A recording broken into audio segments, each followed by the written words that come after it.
Hello guys, welcome back to my channel. അപ്പോൾ ഇന്ന് ഒരു സ്പെഷ്യൽ സൺഡേ ലഞ്ച് മെനു ആയിട്ടാണ് വന്നത്.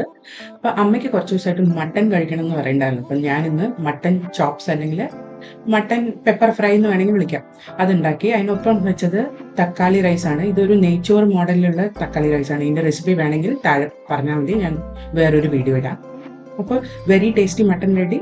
എൻ്റെ ചാനൽ സബ്സ്ക്രൈബ് ചെയ്യാനും ബെൽ ബട്ടൺ ക്ലിക്ക് ചെയ്യാനും മറക്കരുത്. ഇൻഗ്രീഡിയൻസ് ലിസ്റ്റ് താഴെ കൊടുത്തിട്ടുണ്ട്. അപ്പോൾ നമുക്ക് വീഡിയോയിലേക്ക് കിടക്കാം. അപ്പോൾ ക്ലീൻ ചെയ്ത മട്ടൻ ഞാനൊരു പ്രഷർ കുക്കറിലേക്ക് എടുത്തിട്ടുണ്ട്.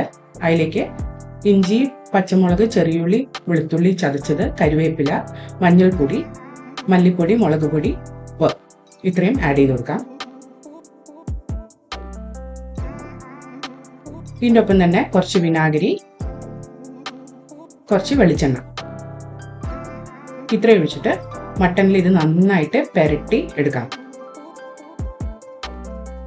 അപ്പോൾ എല്ലാ പീസിലും നന്നായിട്ട് പിടിക്കുന്ന പോലെ നന്നായിട്ട് അമർത്തി മിക്സ് ചെയ്ത് കൊടുത്തിട്ട് നമുക്ക് മട്ടനെ മാരിനേറ്റ് ചെയ്തെടുക്കാം.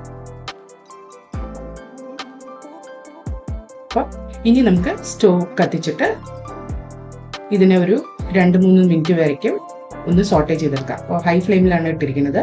ഒരു 2-3 മിനിറ്റ് നേരത്തേക്ക് ഇതൊന്ന് സോട്ടേ ചെയ്യാം.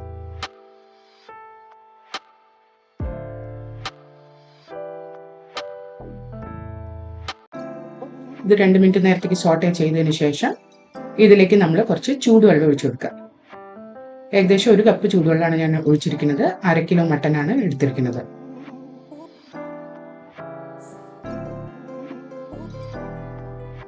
ഇനി ഈ മട്ടൻ ഈ വെള്ളം ഒന്ന് തിളച്ച് വരട്ടെ. തിളച്ച് വരുമ്പോൾ നമുക്ക് ഇത് അടച്ചു വെച്ചിട്ട് കുക്ക് ചെയ്യാം. അപ്പോൾ വെള്ളം തിളച്ചു തുടങ്ങിയിട്ടുണ്ട്.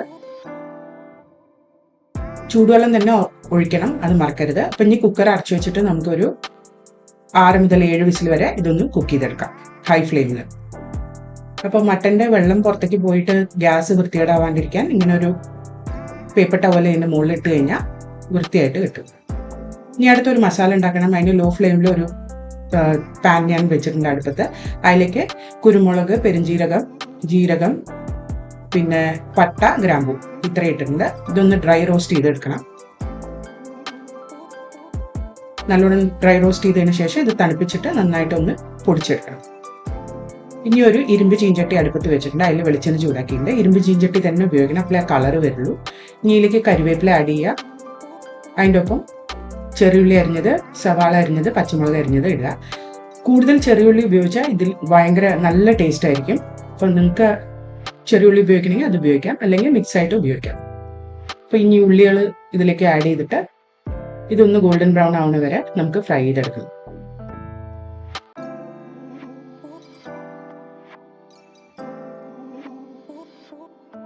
ചെറിയുള്ളി കൂടുതൽ ചേർത്താൽ നല്ല ടേസ്റ്റാണ്. അപ്പോൾ അതിനുള്ള ക്ഷമയുണ്ടെങ്കിൽ ചെറിയുള്ളി നേരാക്കി എടുത്തിട്ട് ചേർക്കാം. ഞാനിവിടെ 1/2 ആണ് ഉപയോഗിച്ചത്. അപ്പോൾ ഗോൾഡൻ ബ്രൗൺ ആയിട്ടുണ്ട്. ഇനി ഇതിലേക്ക് നമുക്ക് ഈ പൊടി ചേർക്കാം. നമ്മൾ വറുത്ത് പൊടിച്ച് വെച്ചില്ലേ, അത് തരിതരിയായിട്ടാണ് പൊടിച്ചിരിക്കുന്നത്. അത് ഇതിലേക്ക് ചേർത്ത് കൊടുക്കുക. ഇനി ഇത് രണ്ടും കൂടെ നന്നായിട്ട് മിക്സ് ചെയ്ത് എടുക്കുക.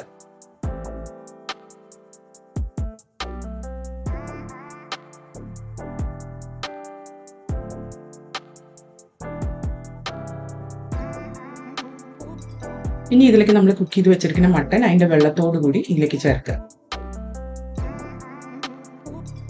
ഇനി ആകെ ചെയ്യേണ്ടതെന്ന് പറഞ്ഞാൽ തീ കുറച്ച് വെച്ചിട്ട് ഇതിങ്ങനെ വരട്ടി വരട്ടി എടുക്കണം. വെള്ളമൊക്കെ വറ്റി കുറുകി വരുന്ന വരെ നമ്മളിങ്ങനെ ഇടയ്ക്കിടയ്ക്ക് ഇളക്കി ഇളക്കി കുക്ക് ചെയ്തെടുക്കണം. ഇതിൻ്റെ കളറും ഒന്ന് ഡാർക്ക് ആവണം.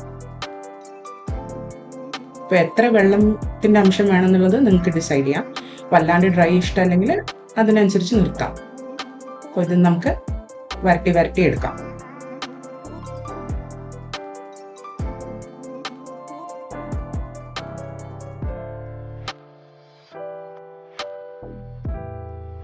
അപ്പം ഞാനൊരു സെമി ഡ്രൈ മോഡിലേക്ക് എത്തിച്ചിട്ടുണ്ട്. അപ്പോൾ വെള്ളമൊക്കെ വറ്റി മസാലയൊക്കെ പെരണ്ട് വന്നിട്ടുണ്ട്. അപ്പോൾ ഈ സ്റ്റേജിൽ ഞാൻ നിർത്തുകയാണ്. നിങ്ങൾക്ക് വേണമെങ്കിൽ കുറച്ച് നേരം കൂടി ഇത് വഴറ്റിയെടുക്കാം. അപ്പോൾ നമ്മുടെ സിമ്പിൾ മട്ടൻ ചോപ്സ് അല്ലെങ്കിൽ മട്ടൻ പെപ്പർ ഫ്രൈ റെഡി ആയിട്ടുണ്ട്. ഇത് ഏത് റൈസിൻ്റെ കൂടെ സൈഡ് ഡിഷായിട്ട് കഴിക്കാം, ചപ്പാത്തിയുടെ കൂടെ കഴിക്കാം, ദോശയുടെ കൂടെ കഴിക്കാം. അപ്പോൾ നിങ്ങൾ ഇത് ട്രൈ ചെയ്ത് നോക്കിയിട്ട് കമൻറ്റ് സെക്ഷനിൽ അറിയിക്കുക. അടുത്ത പ്രാവശ്യം ഒരു പുതിയ വീഡിയോയുമായി വരുന്നവരെ ബൈ.